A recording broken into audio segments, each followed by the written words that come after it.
Another day, another vlog. I hope you all have been enjoying these vlogs. If you're new here, don't forget to hit that subscribe button to become part of the family. Hit that like button. That is the best way to support the channel. And also share your thoughts in today's video in the comment section below. I know you all have seen the previous videos, but in today's video, I will be talking about my childhood in depth. So before we get started, before we jump into it, I wanted to talk about this white thing that you all see on the screen there. It is a urinal, so the thing on the gutter, it's a urinal. So essentially you open the door, you enter, you stand on the wood and you pee in the gutter. So that should tell you that where I used to live, it means you're living a hard life, but that's just by the way. I know I pointed to it in the previous vlog, but I never went into detail what it was. So it's literally a urinal. The issue is that this area where I used to live, or where I was born, the way the buildings were built, or the way the community was set up, was such that a lot of the buildings or the houses or the homes here don't have inbuilt urinal, washrooms or restrooms or bathrooms. So essentially, because they're compound houses, like the way an apartment style would be, whereas apartments are built such that each apartment has their own bathroom, their toilet and their bath and everything. These houses were not built like that. A lot of the times they have a designated place where you could go and shower within a community, a set group of individuals. They have public restrooms and public bathrooms and public toilets. That's how it worked. So what I showed you earlier is essentially the white one was a urinal. They do have public toilets where you can go to do number one, number two, whatever your business is. But then that's how the concept is here. So when we lived here, our compound house, which I'm about to show you guys very soon, essentially we did not have a toilet in the compound, which is the black gate we're about to enter right now. All we had was a place to bath, which was the outhouse bathhouse that I mentioned the other time. So essentially, if you had to do number two, you had to go to a public toilet to do it, or most people then resort to doing it in bags and other stuff and throwing them in the gutter, which doesn't help because it adds to the filth and the unsanitary ness of the area, right? So I digress. But yes, this is where I was born, guys. My parents are originally not from Accra, Ghana. We're from the eastern region, but they moved to Accra just to, fend for themselves and to find a better life for themselves. And then this is where we live. So I was born here. I'll come back to this bathhouse, by the way, but this is a bathhouse. You shower here. And then, yes, like I was saying, I was born here. And when I was 8 years old, we actually moved out of this area to travel abroad.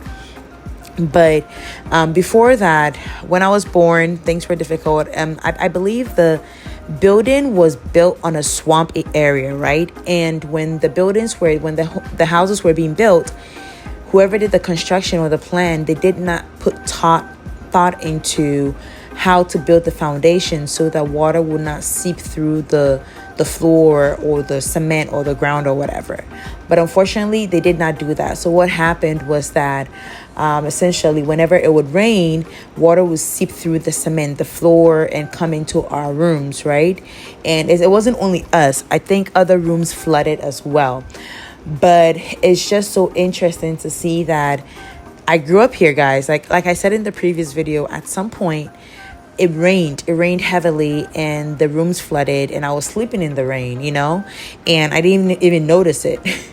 And the worst part was that we would see tiny little frogs literally coming into the room from the water or wherever it is that they came from. But I would be sleeping and I'll have on a mat, because we used to sleep on the floor. Mind you, this was a chamber and hall, which means there was a living room space and then there was it's like a 1-bedroom space, but no bathroom, no toilet. It's just the bedroom and then the living room, which was very small and tiny. We're not talking about a big space here, guys. Unfortunately, the people that currently live there were not there, so I couldn't necessarily show you the inside, but that's how it was. So we used to sleep in the living room on a mat or a little thing on the floor, and because of the rain and the water just kept coming in and the place being all swampy, there would be tiny little frogs underneath my bed or the mat that I slept on or whatever.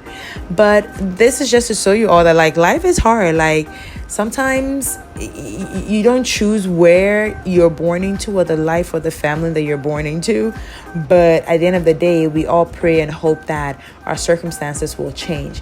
So this is the compound. It's actually much better now. They have extensions now, like as in the patios that are in front of the houses now. And then also the compound is properly cemented and everything. When we lived there, it was just sand. Okay. So yes, this is the place, guys. This is where I used to live. There was a bigger gap than this. I think they expanded the building across from us, so it's taking up the space. But yeah, this is the place. It feels like just yesterday. It literally feels like just yesterday. I just can't believe that this is where we used to live. It's just crazy, guys. Like, this is the door. This is the door. And this window right there. One time, because we already know that whenever it rains, water will seep through the cement on the floor, the ground or whatever, and flood the room. But what we did not know was that one time it rained so heavily and the gutter got overfilled that it busted, and all the gutter water rushed into the compound directly to our house because we were at the end. So the force just pushed the gutter water all the way into our house. So because of how forceful the water was coming through with the rush and everything, our dad had to pick us up one by one and pass us through this window just to give us to somebody else to take us to their room. Back here also, where the building is, the uncompleted building is, used to be a refuse dump. So right behind our house, the window was a refuse dump. It was literally a place where the people in the community would throw trash. So when I look out our window, it's literally a refuse dump right behind our window. That's how serious things were.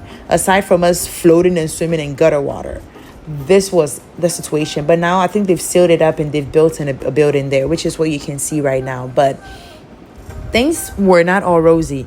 So when you see our situation now, personally for me, I have greater appreciation for growth, for managing my finances, for saving, for investing, because I don't want to go back here again, okay? I do not want to go back here again. I don't want to have to go back here again, or I wouldn't even want my kids or my future kids to be exposed to such conditions. That is not to say that if you find yourself in this situation now, it is a bad thing, fine. You would wish for more or better. But I feel like at the end of the day, you still have to make the best of your circumstances or your situation. In my case, things are not perfect. We're still striving for more, but it's definitely way better than this, okay? But yes, this was the situation, guys. This area is actually called, there's Choco and there's Chemwena within Accra, right? So when they're listing the top 5 slums in Accra, this area is part of it, right? And this is where we used to live. And the fact that things have changed, and mind you, we did not just move out of here and straight up to greatness or whatever. It was a gradual process. But one thing I will say is the place looks much better now. The compound looks much better now. They have more extensions. They have patios, among other things. But yeah, it's interesting. I was 8 years when we moved out of here, though.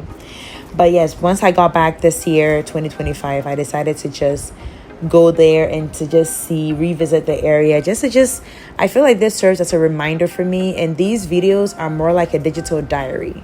So back to the bathroom. So this is our bathroom, guys. It used to be where the box is, the brown box is, and the sand. I think they broke it down and built it over there, which is what you can see right now. But it's 3. It used to be just 2, I believe.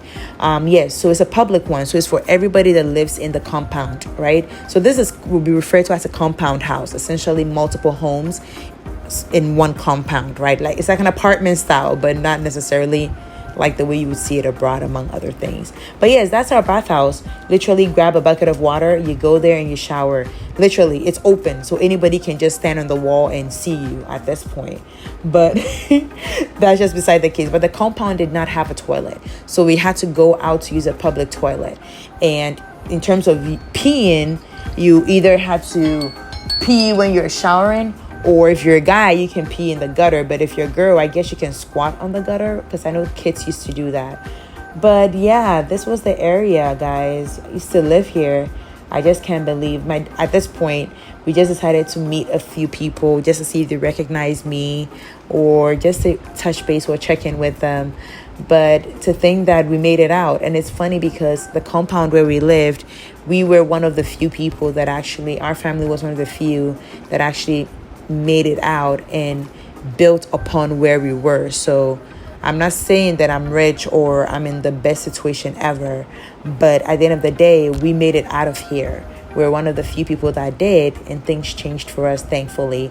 So, yeah, sometimes your parents have to make the sacrifices so that the kids can build on and get a stone to stand on to continue to grow. And thankfully, my parents did their part. So it's more or less my turn. But it's nice to see these things because it helps you reflect on life.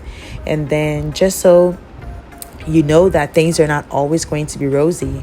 And whenever you find yourself in a difficult situation, just know that things might change. Your circumstances is not permanent. So just be hopeful and just keep putting in the work. But ultimately, I don't play about my finances with regards to this. Like I've seen it be hard. And due to that, I have always been motivated to strive for more. And I've always been motivated to strive for more because I've seen how stressful life can be when you're at the bottom. And why remain at the bottom when you can be at the top, right? So yeah, we're still growing, but just walking around the area and just checking things out. This used to be my church. I remember when my mom was pregnant with my brother, she helped build the church. So the members of the church helped build the church, like carrying sand, mixing the cement, like helping the construction workers build the church. It is a Pentecostal church, but yes, this was my childhood church. And I remember one time they were giving us ice cream or whatever, and they were literally like, if you have a sibling, you guys are going to split one. And I'm like, what do you mean we're going to split one? We're not twins. I'm sorry, I came from a different egg, she came from a different egg. Why are we splitting? But that's just by the way. But this used to be our church, and it was fun to attend though. But yeah, my mom literally helped with that church, guys. It's insane how things haven't changed at all. It literally looks the same. I mean, I think things haven't changed. It actually looks almost the same. Our friend used to live here. My sister's friend used to live here as well. They've painted the house and made it look really, really good as well. So there's been some improvement. This area is like a bus station, as you would say it. But now I think the time we went there was way past late in the morning, so the vehicles or the cars had already picked up people and are on their way to drop them off. But that's it for today, guys. This was very casual, but I hope you all enjoyed it. So I will see you all in the next one. Bye bye.